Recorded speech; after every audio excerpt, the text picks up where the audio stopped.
Say it. I'm not saying it. Go on, say it. I'm not doing it. Go on. Go No. on, say it. You can't make Grab your me. knives, grab your forks, and grab your syrup. This is Edge and Trice Waffle Hour. I'm so proud. I'm doing it for now until they say I don't want it Waffle Hour anymore. Yeah.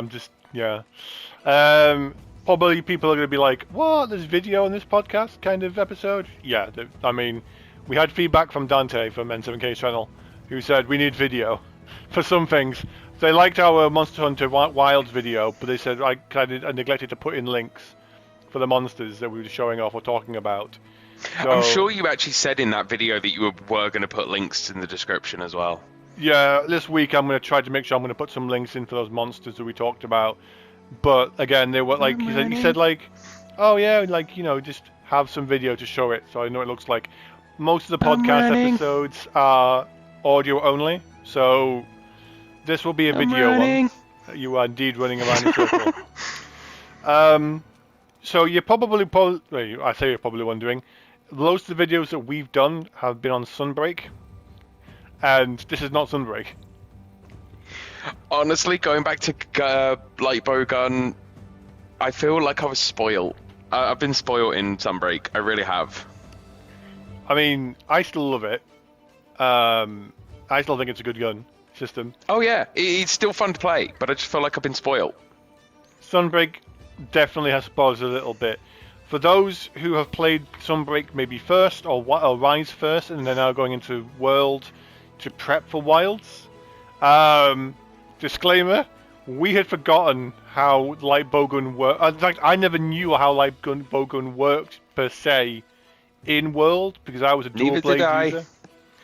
I was a Lance. I did use heavy bowgun, but I should have realised back then. But it's been a long time since I played this game, so it's different. It's definitely different. Also, you might be noticing as well, I don't have an Nagakuga gun equipped on my back. I have a rifle, and you have whatever the fuck that is. Fergal or whatever it is, Anjanath. Yeah. So, where do we start with this? Where do we start? So, with Rise, Sunbreak and Rise, your light bowgun had basically one or two modifications, which is either you give yourself a longer barrel for more damage, a silencer to reduce the damage, reduce the noise for like... it reduced the recoil. Reduce the recoil, but also threat level as well, somewhat, doesn't it? I pass. Yeah. And then the only additional one was if you were heavy bowgun, you could equip a shield instead. Yeah. And all your gun skills were gems or skills on the armors, so you could curate a gunner set that was quite well tailored to your setup. So for me, I was very pierce build, so my bullets would do more damage as a pierce set with the piercing bullets, or they would have more range per se. Now, you don't have that in Worlds. No. And that's where I feel like I've been spoiled, because the thing is, the older games were that as well. You used your gems, and you only equipped one mod. But with World, they've done it completely different. And because I've not played light bowgun in a very long time, and I never played it in World originally, it's a learning curve and a very much trial and error. The context as to why we're telling you this now, before we go any further, is so we're now we're now done with Sunbreak and Rise. We have done everything we wanted to do in that game, and we thank you for watching those videos and seeing us have fun, both with the ups and the downs of certain boss fights. And the deaths. And there's so many deaths. So many Strife deaths. But Strife has mentioned, because obviously Wilds is coming out next year, he's never really done all the content in Iceborne yet. And so we've decided to come back together on this game as the Gunner Bros. Yes, I am playing a girl. That's fine. So that's standard. That's standard. But we are the Gunner Bros. And To be honest, like I said, I'm looking at someone's ass. I'm not gonna look at my own ass. That is literally the exact same standpoint that my brother-in-law takes on it. Yeah. It is literally, if it's third person, I have to walk around staring at an arse, it's going to be a nice arse.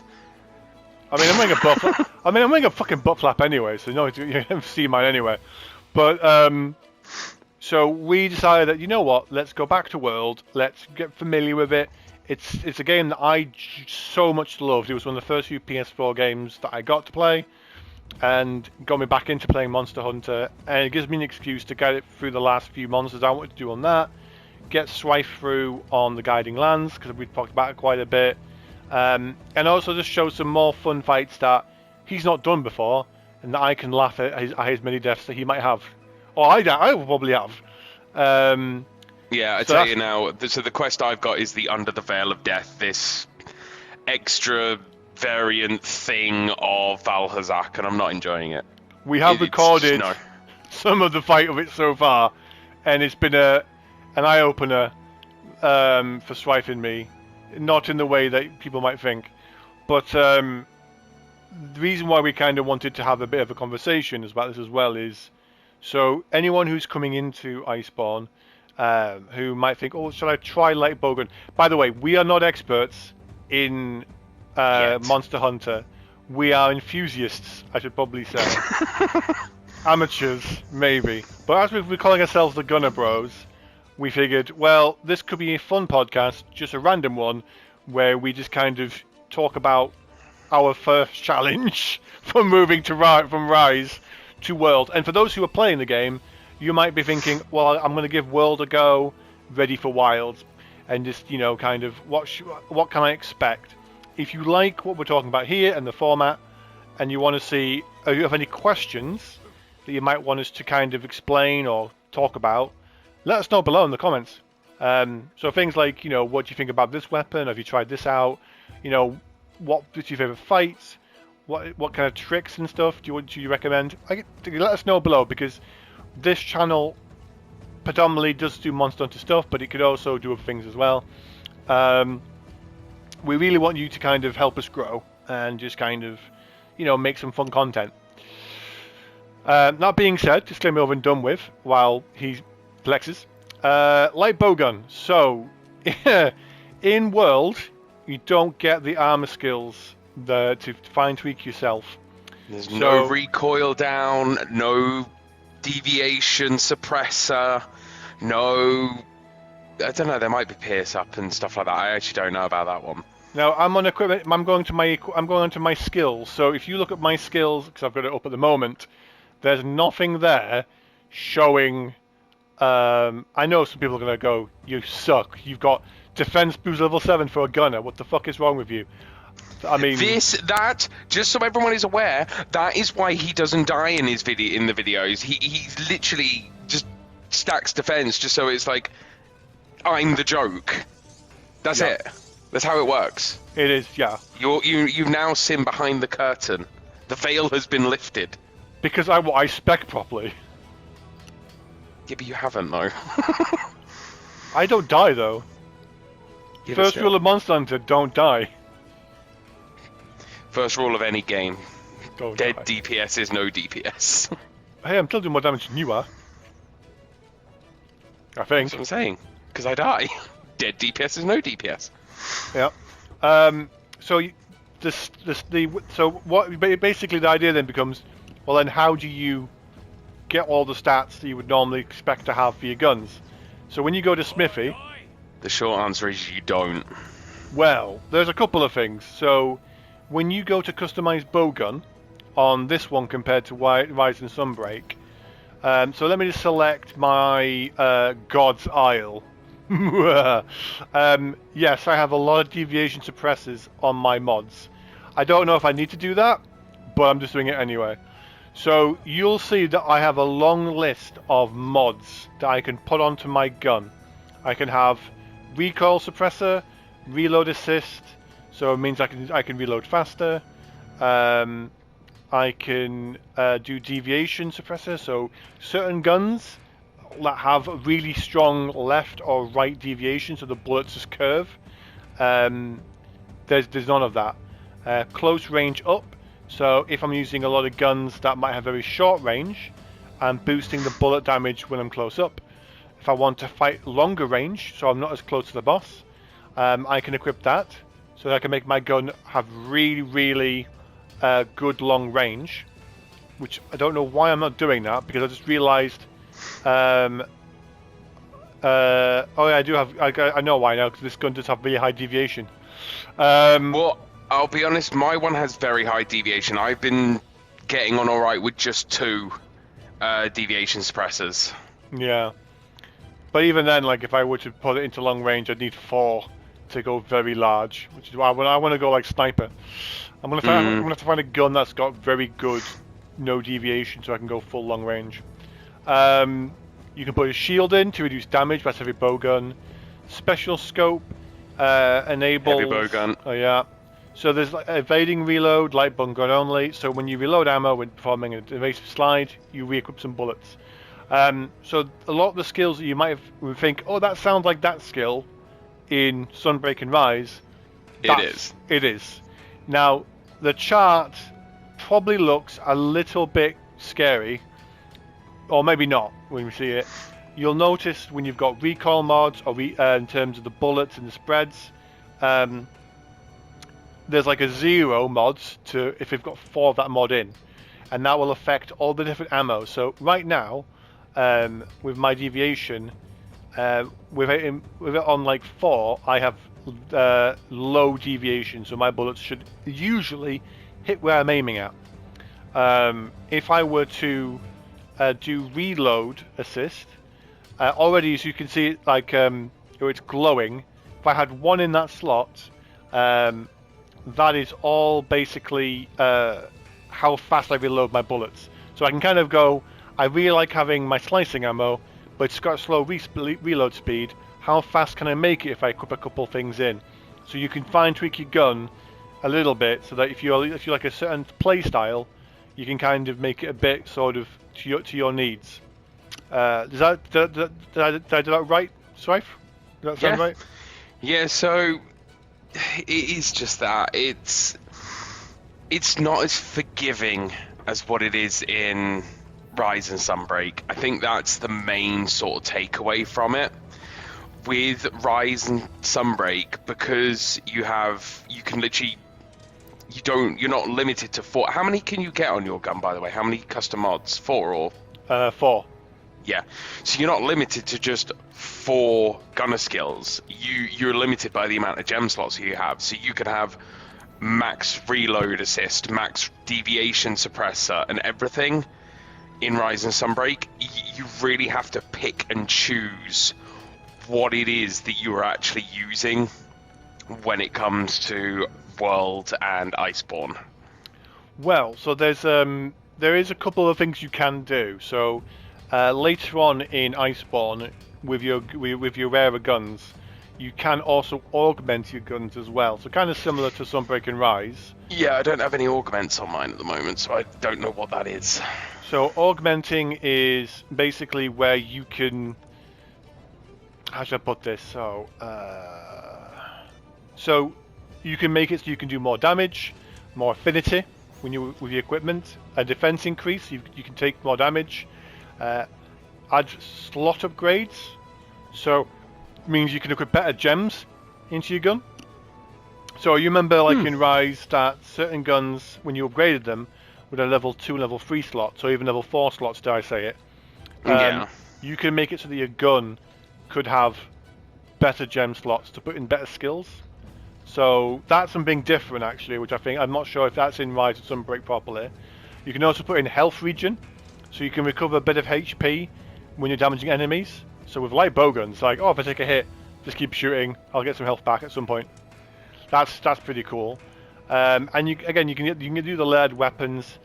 Now, some guns have also custom upgrades. This gun doesn't have that. So it's a different system, but I like it. Just out of it a look, I can nearly make that God's Isle. We're gonna both go like down the God's Isle route, are we? It might be. I mean, I'll be honest. The whole point of light bowgun is the rapid fire feature.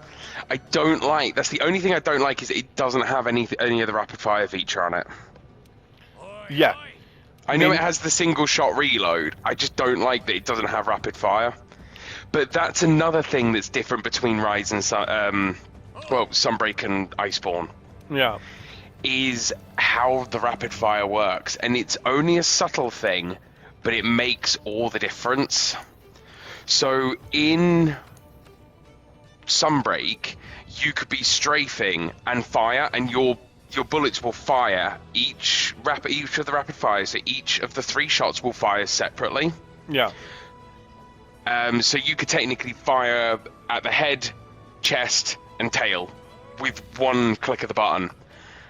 In World and Iceborne, unfortunately, it doesn't matter if you move. As soon as you've pressed that trigger, you could turn your character around. Those 3 shots are still going to go into that same position.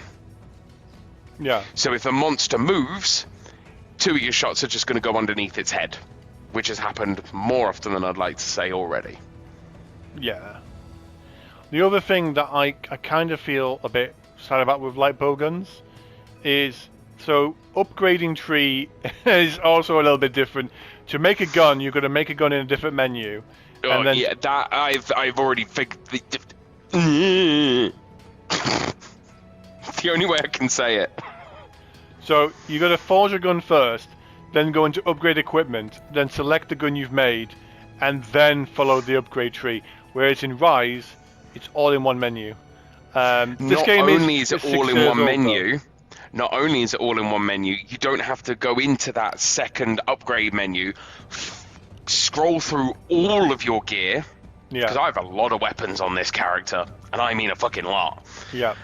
You don't even have to scroll all the way through it to find it. It's in Rise and Sunbreak, you go into upgrade, it's like, right, what weapons are we upgrading? And it gives you all the categories. So I'd click light bowgun, it's like, alright, so you have these light bowguns, which one are you looking to upgrade? There's a lot more quality of life changes and stuff like that in Rise and Sunbreak, I feel. Yeah, and then you've also got to go into to get more into how the guns work. You've got to do L3 when you so again, different things, because this is a 6-year-old game at least. But it still looks impressive. It oh really god, does. yeah. And this is not bad. This is not shit talking on the game. It's just the things that we have noticed as we're preparing to do more videos. So with trying to understand what each gun does, you've got to do a little bit more looking into it. So I appreciate and now appreciate how much in Rise and Sunbreak they did with light bowguns. And coming back to this one, I'm like, oh god, this is gonna be like, oh god, this is gonna be fun. But I've fallen in love with the light bowgun, so I'm just gonna keep going with it. Now there was one more thing actually I'm gonna say on this video episode is, I've noticed that a lot of the guns are just recolored skins of other guns. In some cases. Don't get us into that discussion again. Don't get us into the discussion of recolors, because nothing is ever going to top the God Eater 3 discussion we had on... Which I even think we recorded, unfortunately, no. Where I went on an angry rant that could put Angry Joe to shame. Well, he wouldn't. Actually, no, he would not do that. But I was like, you were peeing yourself, because I was just like, it's not even bloody green. Why am I got a green colour scheme? It's like a brown colour. That's not green. So yeah, definitely not what I expected. Like, the reason why I say it is because, so for example, the Kirin gun and the Rajan gun are technically the same gun. If I go to the Rajan gun, yeah, they're almost identical. And then when you look at, say, like your Anjanath gun and some of the other guns, like the Brachydios, I guess, the Baroth, the Mammoth, the Fire Shatter, Hidden Bullet, they all look kind of similar. But in Rise, we didn't have as many guns that looked the same. So it's not a complaint, again, because the game has been out for a fair few years, and there's a ton of content. But I was like, oh, I kind of missed the quirky guns that they had to choose from, say, in Sunbreak. But that being said, I'm intrigued to see what guns I use, because I haven't gone for the Nagakuga gun because I don't think it's as good, probably. No, it's really not. I mean, I can't put a long barrel on it, so I'm very sad about that. At least I don't think I can. And then I made the Guild gun, God's Isle, but then I looked at another gun that you haven't got yet, which is again Fading Blossom, which is just the final boss gun from the base story of Iceborne, and that's also a rifle, which I think has got a scope on it, but I could be wrong. But that's got reloading as you move, auto reload when you're shooting on a lot of the bullets, so I can't complain with that. Fair enough. So yeah, we figured at this point in time, if anyone's thinking, do you want to do like bowgun? I'd say still go yeah. Just that if you're coming from Sunbreak and Rise to play this before the air is out, just remember that it's a different system. Completely. And that don't be upset or don't think it's a bad thing, because like every Monster Hunter we've played has had some differences here or there, and I've used the gun. I've done like bowgun for this so far now, and I'm still having a really good time. It's just like with any kind of Monster Hunter game, it's all about learning how you're using the system, and then what you can do with it. So I would say experiment, have a go of it, see what you think. Anything you want to add to that, Strife? No, there really isn't. It is a case of just take your time with it. If the main thing, and it's the same thing with any game, have fun with it. Yeah. We will be showing more Two Blokes Play videos in the next couple of months, over the next few months anyway, with Strife learning who the other monsters are in this game, because he hasn't. These are all new monsters for you as well, which is kind of fun. A lot of them are, yeah. And I'd like to see how you react to them as well, so I'm excited for that. But again, like I said, if there's anything that you think you want to ask us in the comments below, please let me know. I have been off this week more for like just time off to recharge batteries, and there is other things I'm doing at the moment. So again, just a disclaimer before we finish. I'm currently playing through Grand Blue Fantasy, and I will be doing a video on that soon. I also promised a Yeast 8 video, so that will be like a very quick fire, couple of minute video of play this game with some video of that coming. So there's some JRPG stuff. But yeah, no, thank you for taking the time to listen to us. Let me know if you want more video in the podcasts. We always do them as audio file ones, because it's kind of like you can just listen when you're doing stuff. I don't think anyone wants to watch an hour-long video of us talking unless there's something to do in it. So please, allow us, give us some feedback, just so we can kind of go, well, what would you like us to do? I'm waffling now anyway, like the waffle thingy. I'm not doing it. No, you can't make me. But thank you again for joining us for this 2024 episode, and as always, peace out and take care. Laters.